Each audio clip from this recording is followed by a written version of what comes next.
Hi, my name is Kyle Pauletto, and here at SIFTER, we're proud to bring you some of the best independent games journalism in Australia. I'm excited to introduce a brand new weekly show to the SIFTER roster, a gaming news show called Walkthrough.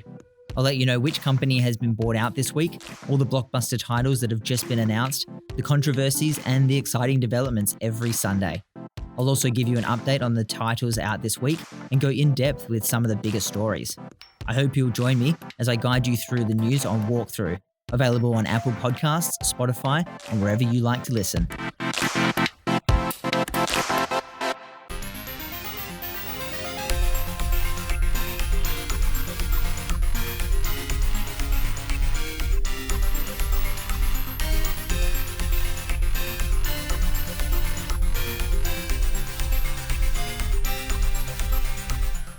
Hello and welcome to Mainstream by SIFTER. My name is Gianni, and on SIFTER we take time to consider some of those big titles, those games that have been consuming all our time. We're the team behind sifter.com.au. We talk about our experiences and the things that games make us feel. They can be those big AAA titles, which there's been a lot of them this month, or smaller titles, some of the things that have been re-released, or games that have snuck under the radar but we've only just recently picked up. It's all covered here. My guest this week is John Rogers, who's host of Gaming in the Wild, a beautifully crafted personal essay podcast that takes time to consider the design and experience of playing games. And if you've ever listened to SIFTER, you know that's something that we like as well. John, thank you so much for joining us on Mainstream. Well, thank you for having me, and thanks for that really kind description of the show. I have to say, there's a lot of kind of extremely up energy games media out there, and I love something that's more considered and conversational, and that's why I listen to SIFTER. It's got a really nice chill energy that I really relate to, so thanks for having me on. We're really excited to hear your thoughts about a game that you and I have both been playing, pretty consumed by, I think is the fair way to describe it. We're talking, of course, about Guerrilla's Horizon Forbidden West, the sequel to Horizon Zero Dawn, which came out just a short while ago. So without any further ado, let's just jump right in. This is Mainstream.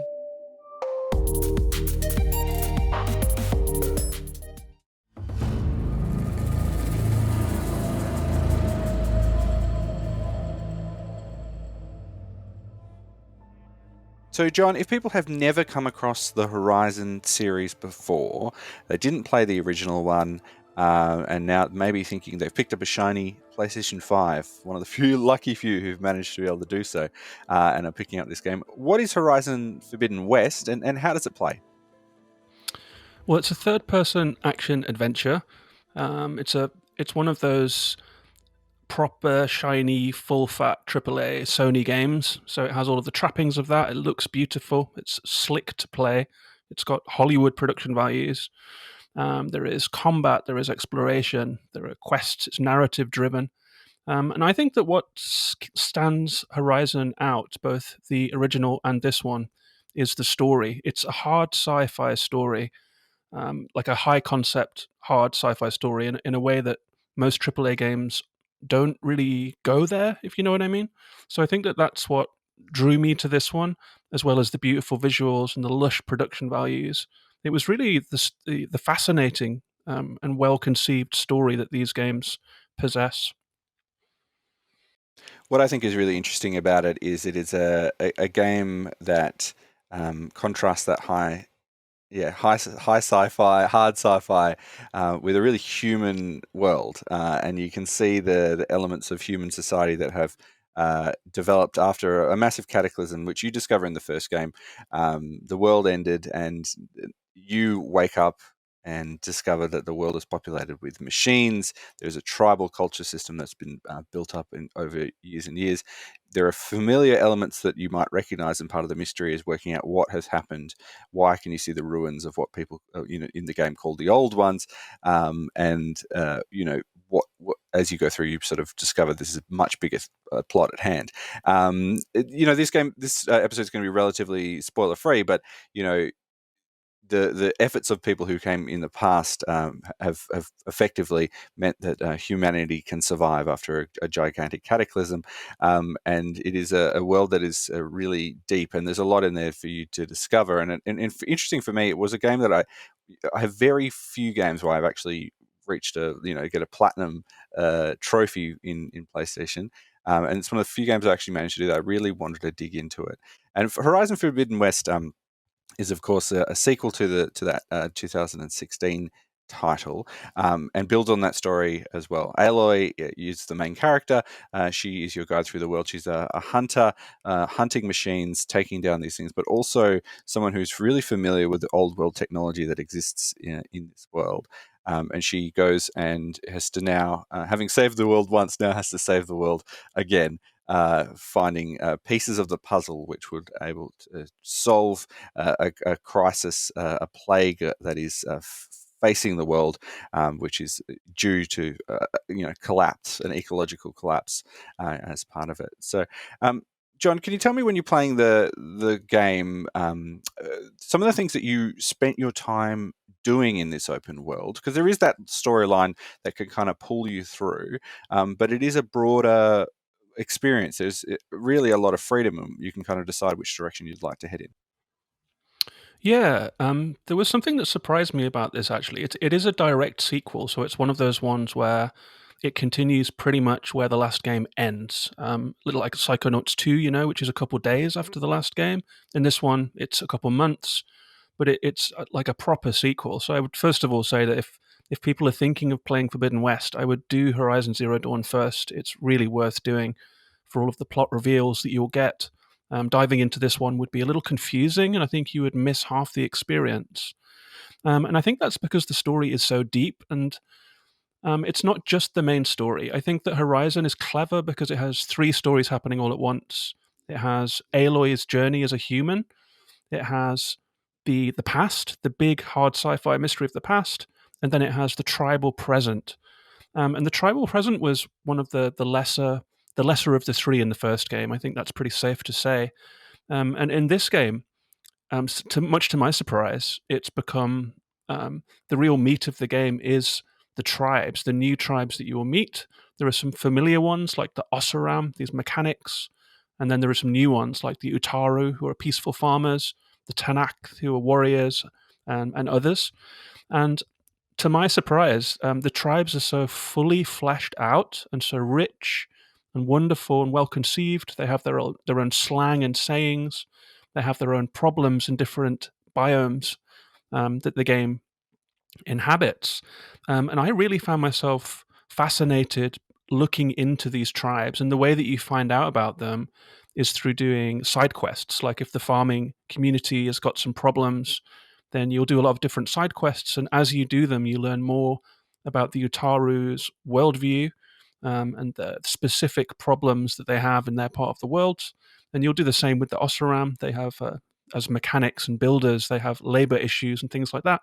Things that we recognize from our world today are kind of recurring far in the future. And so I spent a lot of time running around doing side quests for the lore and for the additional story and context.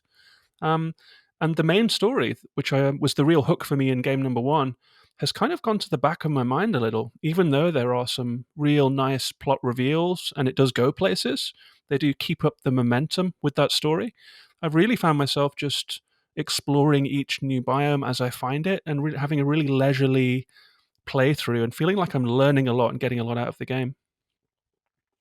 I think what really, if people are looking at this game as as an example of what it does so excellently, is the characterization and the acting in this game is above pretty much anything else that I have seen recently. I wonder if you agree, John. It is phenomenal to look at. I mean, the people look as real as I has ever seen them in a game. They have these tiny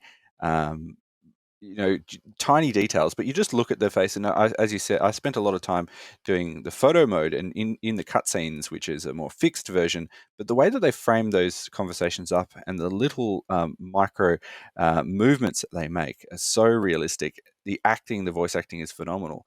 And I found myself really captured. There was one particular sequence I just spent ages capturing the dialogue of, because you come across a group of 3 delvers. They're sort of salvagers. They are from the Osseram tribe in the ruins of Las Vegas, and you find out that they're actually a theatre trooper, performers, and they have this such a brilliant style. There's the orator who's there speaking in prose, who's just writing little lines, talking to Alo as she kind of rolls her eyes and sort of slightly charmed, but finding it quite a funny experience. There's the tech who is obsessed with a piece of old word technology, which is effectively showing ads for the buffet dinners that you could get at in Las Vegas, but interested, and they just have such a interesting dynamic. And of course, there's the money man as well, who's there, who puts the whole show together. And the 3 of them have just such a fun dynamic. We're not really delvers at all. We're showmen. Like performers? You're Nora, and thus unfamiliar with the arts. We stage spectacles all around the claim. Stemmer tells stories, which I augment with all manner of sounds and fireworks, and Abadund, he Complains? he handles the money, which amounts to about the same thing. When we delve, it's to find gear for my theatrics, which makes this delve the most important one of all. And it's just some of the funniest and most interesting lines. I spent many times actually just going back through the options in the dialogue choices there, just to hear different combinations and to hear the lines again, because they were so fascinating. I'm wondering, is there a character moment that really stood out to you as well? I mean, that one is spectacularly good. Something that's really nice about this game, I think, is that it litters moments of levity. It scatters moments of levity through the game. It is a post-apocalyptic world that you're running through, and so it has that uncanny, rewilding, uncomfortable sort of melancholy to it, overgrown, collapsed cities and stuff. But the character moments like the one that you're describing add, like you said, warmth and humanity to the game. And that's just a joy, that whole section of the game. If you've played Breath of the Wild, I think for me, that would be like the Tarry Town of this game, if you know what I mean. It's the part where you get the characters that you love, and it's so light and fun. For me, it was actually the Utaru, that farmer tribe, because they're very peaceful. They've kind of developed their own culture where, for example, they'll carry a seed pod over their heart that's built into their clothing, and when they die, people will retrieve the pod and plant those seeds, and those seeds came from their forebears. And they talk about the circle of life, they talk about mortality, and they're quite Zen-like. And I found their worldview really interesting. And there's a character called Zoe that you meet along the way, who kind of, Aloy starts to pass down some of the technological knowledge that she has. And so you get some good friends along the way. And the Utaru character of Zoe really transfixed me, especially because considering the facial capture that you're talking about, it's just hypnotic, isn't it? I mean, they have the texture of their skin, the way that their eyes move a little in conversation, the way that you can read their body language. Something that I think that this game did really well, actually, was that in the original game, there's a lot of dialogue in this game, so you spend a lot of time clicking through text and voice acting, looking at faces. And in the original game, it was a very tight crop, you would just see the face. But in this game, they've motion captured people's entire bodies. And so they're able to gesticulate with their arms, they're able to use their hands, they're able to be expressive, and they're able to walk around during conversation. And combined with that super detailed, hypnotic facial capture, you're really transfixed by these conversations. It's like a real conversation rather than looking at a cutscene, So they've really nailed it with that. They spend a lot of detail even in the side quests you do as well. Like even, some small minor characters that you may literally only speak to for one side quest you discover in the world. They're given the same detail as these major tentpole characters, like Zoe that you mentioned. I know there was there's a mission in the Daunt, for example, one of the first areas that you go to where you're rescuing a bunch of miners, and the foreman of that mine was, you could see the emotion in his face when he's got a couple of his workers who are just trapped in an area that is inaccessible. And you speak to him for the duration of that quest and no further. And they spend all that time. And the game is just filled with characters like this, who make it feel like it's a really living, breathing world. They're all different. They're all interesting. You feel like if you continue on your quest and go off and hunt a big machine, they're still living their life in the background in a way that is a really I haven't really seen in other games. And even Horizon Zero Dawn did this in a way as well. I know that some of the minor characters in that game is, again, the detail of how they were considered was really excellent and just taking it to the next level. In terms of the way that the game plays, John, we have seen a few. In terms of the way the game plays, John, we have seen a few improvements in the way that and our fit out and the equipment that Aloy has. It does the very video gamey thing of when you restart the game. Of course, you ran into trouble, so you lost all your really powerful weapons before you started, which was a real frustration. Despite wearing the best armor in the game from the previous one, it now doesn't do anything. Yeah, they Super Metroided it, didn't they? Yeah, really, totally. Yeah. But tell me about some of the new gameplay elements. As you're sort of traversing the world, the tools that you have available in your arsenal. And you did mention Breath of the Wild, and I feel like there is a very clear example of where they've taken inspiration from that. Yeah, this is both an improvement and one of the things that I was a little disappointed about in this game, actually. I'm very happy that they have improved the traversal. That was probably the weakest point of Horizon Zero Dawn. If the combat is incredible and they fit you out with so many new weapons in this game, they refine it, they expand it. There are different elemental attacks. There are new weapons that are really powerful. I felt like a lot of the weapons in the old game I just kind of ignored and stuck with my trusty bow. But in this game, there is really a place and a use for every weapon in the arsenal. They've really tuned it, and it's just better than ever. I don't think there is better combat in an open world game. But in terms of the traversal, they've tried to fix the problems of the old game. When I went back to Horizon Zero Dawn, because I replayed it the week before Forbidden West came out, because I was just overexcited and wanted to refamiliarize myself with the lore. And I noticed immediately that there is a lot of jumping into things. Like you think you can get on top of something, you jump at it, and Aloy will just hover for a second and drop back to the floor. And so in that sense, Horizon Zero Dawn feels kind of sadly dated as an open world game, despite being brilliant in so many other respects. And they've tried to fix that here. If you jump into something now, there's a good chance that Aloy will catch it and vault over it in a way that anyone that's played Assassin's Creed Odyssey or Valhalla will feel very familiar with. It's straight out of the Cassandra playbook. She will also catch ledges sometimes and be able to pull herself up. And there is a rope caster now, which is like a hook shot, which you can use to attach to walls and to pull them down if they have a bracket on them, or to attach to clips in high places and pull yourself up. So that's a good improvement. There is, as you were saying, there is the shield wing, which is a beautiful lift from Breath of the Wild. But they've done it so well, it's rather than being Link's like trusty parachute, it is in this case a technological blue shell that will appear above Aloy when you trigger it and make a really cool buzzing sound. And so now you can glide down from high places. And so they have made an effort to improve the traversal here. And they've done a good job, You can get around more easily. You can move around this world more easily than before.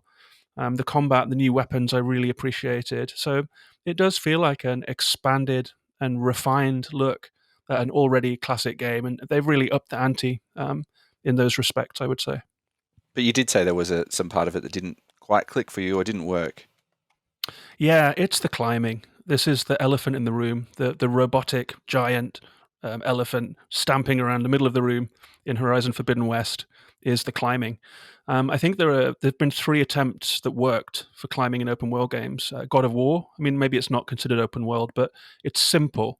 There's a handhold, you can get to it. You're playing as Kratos, he's big and heavy, it feels fine. And then there is complete freedom, which is Assassin's Creed, where you can run up anything, climb up anything, no limits whatsoever, automatic parkour, total freedom, run wild.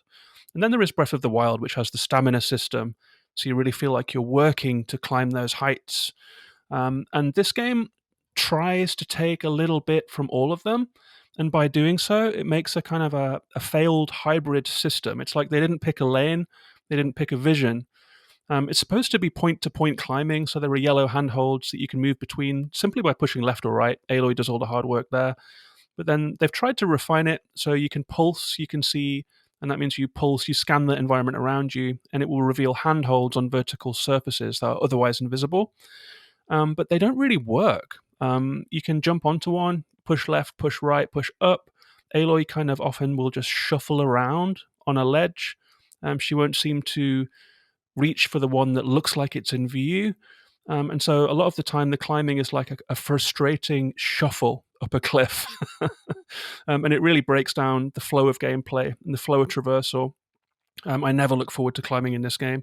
I would say it's actually worse in some ways than the first game, the vertical climbing, because in the first game, at least you knew where you could climb. There were yellow handholds and that's it. It was the God of War model, basically. They've tried to diversify it and grow it in this game. They didn't go all the way. I think free climbing would turn this into a 10 out of 10. I think that it does impact the game, and so that's my least favorite part of this otherwise magnificent game.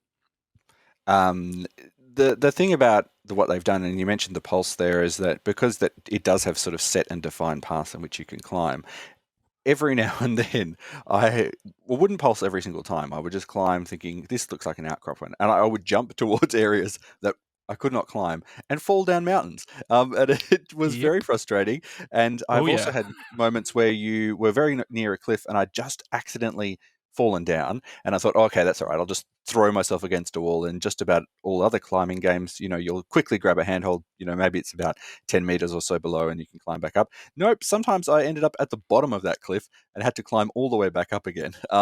So that is one of the few frustrations that I had sort of experienced. The other thing as well is I did have a few moments where the collision, especially I captured a video of this in the Discord, SIFTER Discord, but there was a cauldron, which is like it's like a machine base that you go into, and it again, there's a set path you need to progress through this puzzle, and the collision on one of the platforms that you jump to stopped working. I would just glitch through that platform entirely, and could not land on it, and I literally needed to land on it, and the only way to do it was to hard reset the game, completely close it and reopen it and relaunch it again, and that made was one of the big things. I spent 5 minutes trying to, probably more, I captured at least 5 minutes of it, trying to get through this one section, and it was really game breaking for me, in a way that I thought, my experience, I felt like, oh, hang on, I am playing a video game, not just going through this story. And that's some moments there. It's not 100% perfect. It does do this thing where it strangely fades to black as well. I don't know if you've had that when you were playing through the game. Only now, actually. In the last, I'm getting towards the final act of the game now, and I am getting these moments now where it will fade to black and pop in and fade back in as if you are using a campfire, because that's what happens when you save. But it's now happening in combat. So I'll hit something, and then it'll flash to black as if I'd used a campfire and fade back in. It's like it's misfiring the campfire transition. Yeah, it's quite strange when it does happen. It's pretty jarring. And it can happen at any time, as you said. It can happen in the middle of a fight, and all of a sudden you're like, "Oh, hang on a second, the screen's gone black. What's going wrong?" And years of playing games, if the screen goes black, that's never a good sign. It does come back pretty quickly. I imagine it's doing something in the background to load, or load the next section of the world, or something's happened and it's clearing a cache or something like that. But it's a bit of a weird thing to happen, and there isn't any even in other games, if there was some slight pause or something like that, and it's like, reloading or something like that, you would kind of have, with a loading animation, you'd probably know that it's doing something. You're like, okay, that's fine. It's not great. I would say that there is jank, and I think that in a game of this size, you're always going to get a little bit of jank. I've seen pelicans flying into a stone cliff face and vanishing. I've had NPCs that I have completed the quest for respawn without any knowledge of having met me before. I've had various open world jank, and like you're saying, like falling through a platform.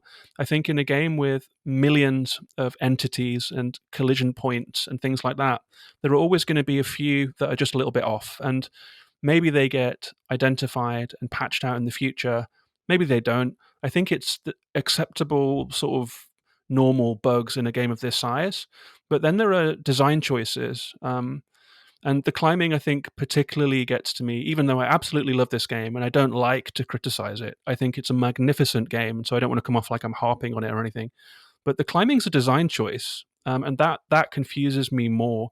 I can understand bugs, but the bad design choice really just gets to me. I kind of I want someone to ask them to listen to an interview about it. Like, what were they thinking with this? What was the vision for this climbing system? Other than that, I have actually just had a truly wonderful time with this game. Honestly, when I started it up, and that opening scene where you start in a kind of a corridor, which you just get a little bit of story. It's a bit of a tutorial.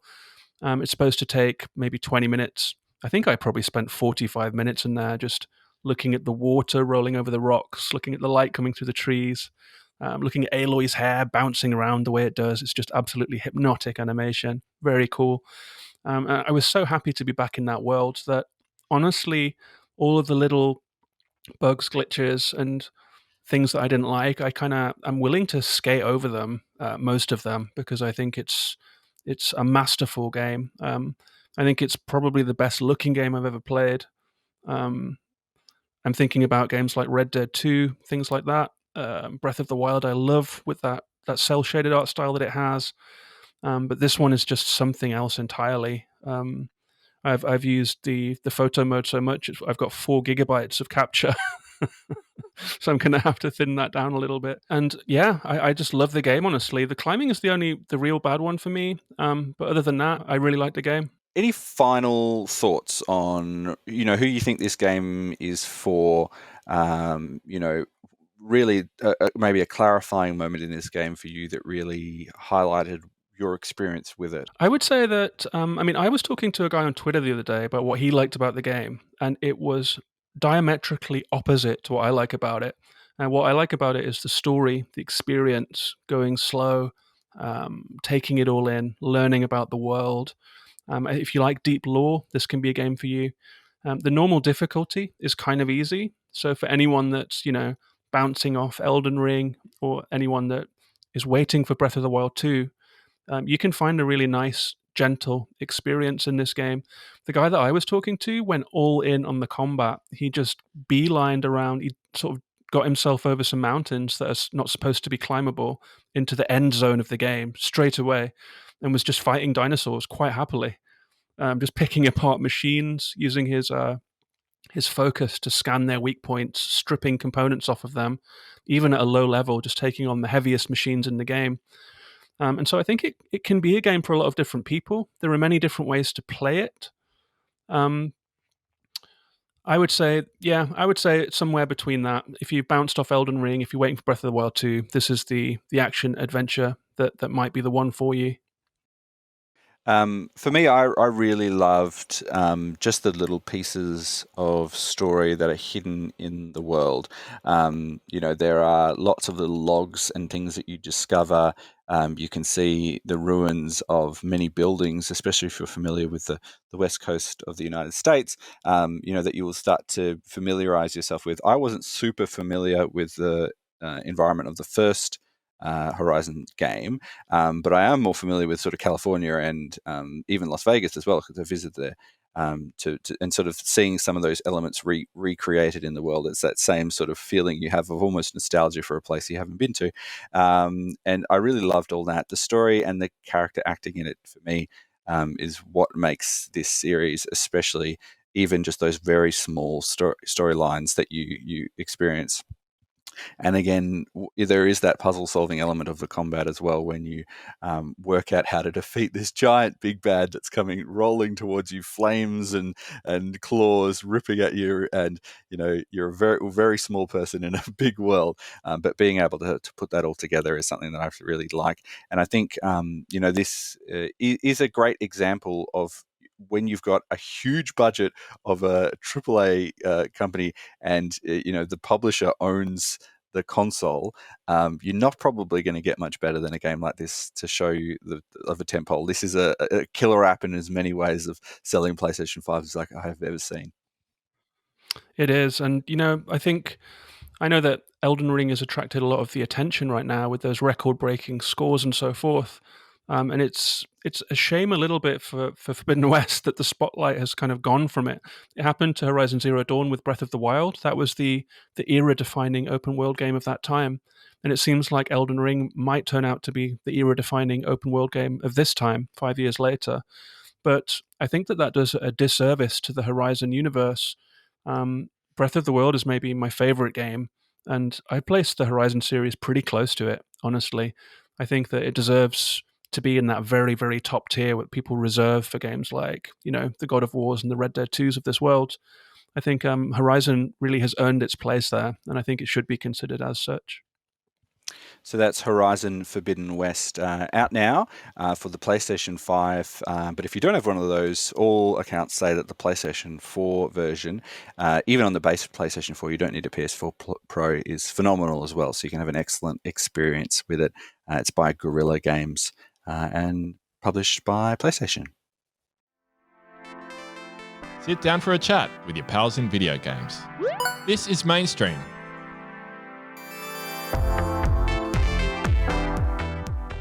So this has been Mainstream. It's what video games the SIFTER team have been playing, and our guests who share their experience as well. John, thank you so much for joining us on this episode of Mainstream to talk about Horizon Forbidden West. Yeah, thanks for having me. I would love to have you over on Gaming in the Wild podcast sometime and return the favour. Sounds like a good idea.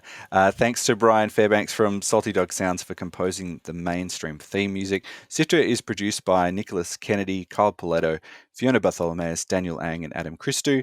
Mitch Lowe is our senior producer, and my name is Giovanni. I'm the executive producer.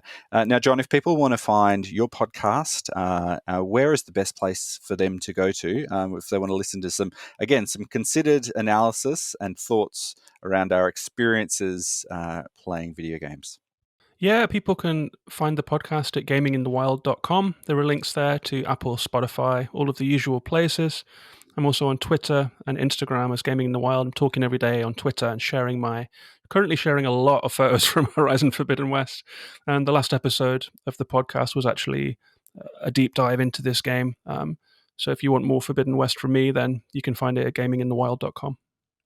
Or if you want to go back and listen to the previous episode, you've got that full-on lore recap of everything that happened in the first game as well. So if you haven't ever played it, I recommend playing it, it looks fantastic on the PlayStation 5. So if you haven't got a chance to play the first one, go back and play the first one and then jump into Forbidden West. Very, very good stuff to listen to. You can give SIFTER a follow on social media. We're at SIFTERHQ on Twitter and Instagram, on Twitch, or you can visit the SIFTER Discord, sifter.com.au/Discord, where we've got a lot of creative people who share the pieces of things that they are working on. We've got model makers, we've got painters, we've got game developers, we've got musicians, lots of people each week sharing little bits and pieces about what they work on. It's really cool to see the creativity there. We've got another 2 podcasts, actually. We've got a podcast called Light Map, where we speak to game developers, creatives, and people who are doing cool things in interactive media, and we learn their story about what it takes to actually create things. We've also got a weekly news recap show, which has just started, called Walkthrough, hosted by Kyle Pauletto. If you are someone who doesn't have as much time to keep up to date with everything that's coming out each week in terms of news, you can listen to Walkthrough every Sunday, and we will recap it all for you so you're ready to go for the next week. They're both available in your podcast players, and you can follow them for free. And while you're online, hit our website, which is sifter.com.au. We have articles, pieces, videos, more. You can check it all out there, gameplay with some developers as well. And until next time, have fun.